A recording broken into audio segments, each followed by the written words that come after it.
Hey, buddy, week 91, which seems insane. So in a couple of months, it'll be 100 weeks of coaching with you. But yeah, week 91. So wins of the week, biggest win, and it's something that hasn't taken place yet, is I actually got a date for my removal of my lipoma. So this little fucker is going.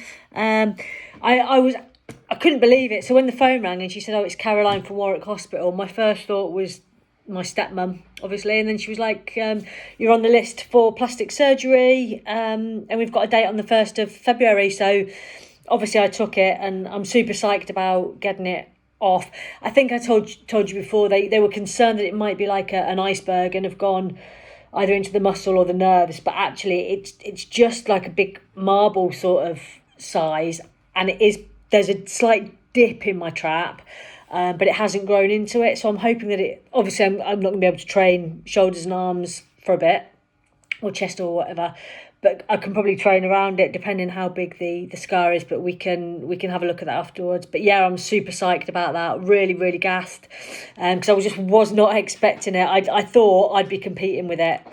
So I'm really, really happy. That's exciting. The only thing is I have to self isolate for 10 days beforehand, which means that my last time out will be Thursday. So when you get this Wednesday, it'll be tomorrow. I'm only seeing Louis. We're only walking anyway. Ollie won't be coming backwards and forwards. I won't be going to the shops or anything. But because it's keeping me safe rather than me having had a positive test and keeping other people safe, I am going to keep walking, but I'll just go when it's quiet or raining or whatever. Because I'm still going to get my steps in. And as I say, obviously, I'm really respectful. And if I had COVID and was asymptomatic, or I tested positive, then I would absolutely stay in the house. But because it's keeping me safe, and I don't tend to go around like licking gate handles or fences or anything, I'm sure that I'll be okay. And actually, from a mental health point of view, I can't not go out of the house for 10 days. But I won't be going to supermarkets. My sister's going to be looking after my stepmom, so I've sort of pulled double duty this week. But it hasn't actually been stressful, but no dramas. So that's probably the best bit of news. Also had an email from the dumbbell people, and my heart sank, and it was just to say that they're definitely being dispatched before the end of the week. So that's another epic as well. And also, I guess the last thing is being able to keep a little bit of hamstring. I'm never going to have big thick hamstrings, but just that little bit of progress has been really helpful. And even though it's only a home leg curl, just been really concentrating on the execution. So I do feel that's made a difference. And obviously when I do my RDLs, I was doing them twice a week before, but obviously only doing them once now, but really, really, really trying to nail them. I'm gonna put a post on Instagram tonight, so you'll probably have seen it by the time you get this. In terms of training week, it's been really solid actually, considering it's in the shed. I'm sort of into a routine now, lifting some decent stuff. We've set baseline numbers, progressing each time, and actually enjoying it. Is that too much of a strong word? But nearly enjoying it. I mean, I would train in the garden in the piss rain if I had to. So, but I'd rather enjoy it, and I am quite enjoying it at the moment. Expenditure, no changes. Still sort of between the 8 and 11,000 mark most days. Nutrition has been on point. Haven't eaten out or had a takeaway rather. I haven't drunk alcohol. No issues with adherence, and I think that's probably something that you've heard from me every single week, whether I'm on off season or on season, is that on season or prepping. Adherence is something that I am really good with. So yeah, no problem with adherence. Stimulants, no, I use Vascumax if I'm training fasted. Well, not fully fasted because I have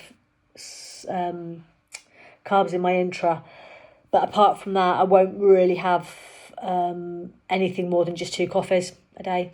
Digestion, bowel movements, normal, no issues. So in terms of appearance, I know I still look really awkward on my posing videos, and I had really awkward hands this time on my front relaxed.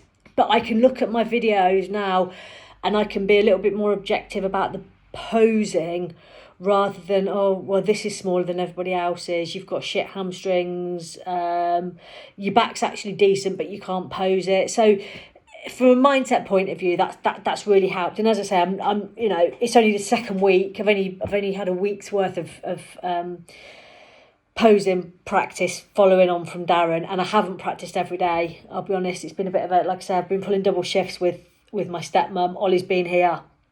Been trying to walk with Lou as well, and obviously work 40 hours a week or whatever. So I know that's going to get better. So I feel better because that's something that I can work on. Comparison is the thief of joy, and I do try hard not to compare myself to others who can make their lats pop and all that. But I think it goes with the territory, doesn't it? Of wanting to be better and wanting to be best, you will have an eye on other people. But I try not to, and try not to let it bother me too much. In terms of general mood and energy, it's been fine. Any dips or lows?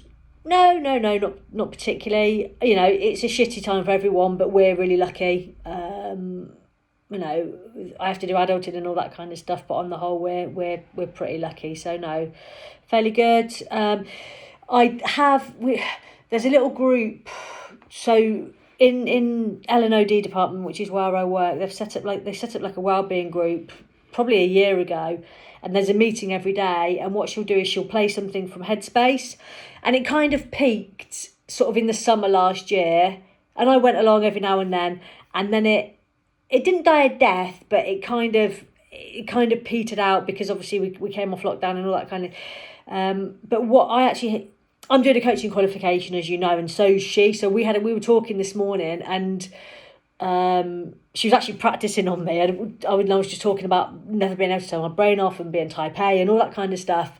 So what I agreed as one of my actions was actually to go back to those mindset / headspace sessions. And I said, rather than try and say that I'll do every day, because I can't if I've got meetings, I'm going to aim for 2 a week.